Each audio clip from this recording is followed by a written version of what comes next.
Aujourd'hui, dans Histoire sensible, plongeons un instant dans les abysses, titre du deuxième roman écrit par Rivers Solomon, formidable autrice britannique.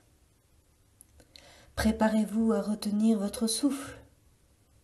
Ce roman très remarqué saura vous immerger au cœur du moi de l'imaginaire.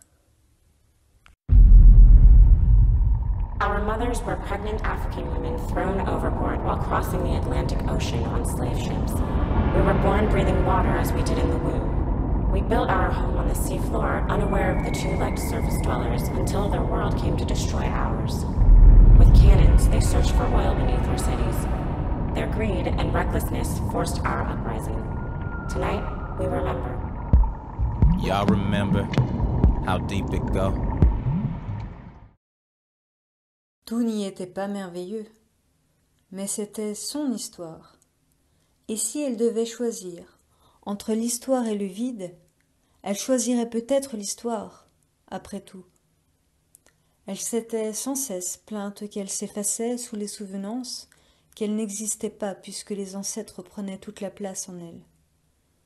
Tout cela était toujours vrai, mais à quoi bon exister si elle devait être seule à errer au fond des abysses?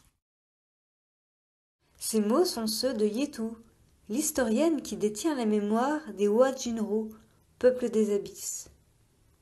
Voici le récit originel transmis, délivré dans la douleur par Yetu, lors d'une grande cérémonie collective. Nos mères avaient 2 jambes, elles étaient enceintes, elles traversaient l'océan à bord de navires esclavagistes. On les jeta à l'eau, et quand nous sommes nés, nous respirions l'eau, comme avant de naître nous respirions le liquide amniotique. Nous avons construit nos demeures au fond des mers, et nous ignorions l'existence des 2 jambes.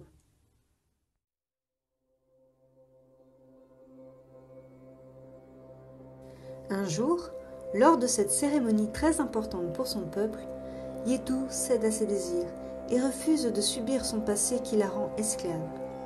Son rapport nietzschéen à l'histoire la pousse à fuir, au point qu'elle échouera au creux de l'océan. Encerclée par les rochers dans quelques mètres d'eau, elle devra sa survie à une 2 jambes, Ori.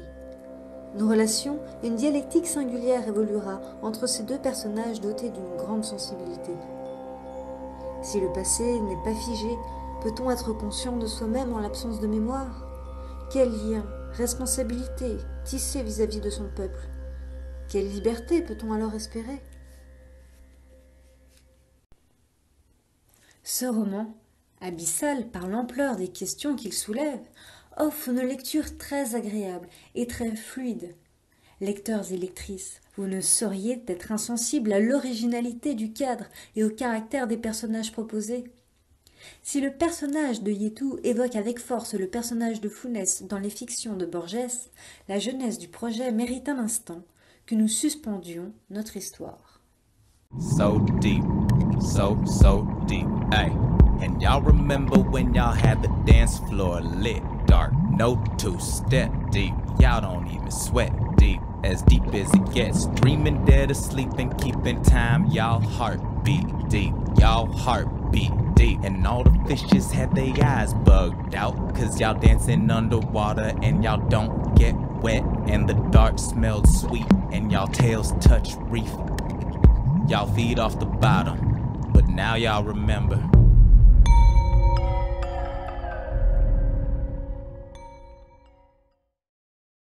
C'était Les Abysses de Rivers Solomon pour Histoire sensible.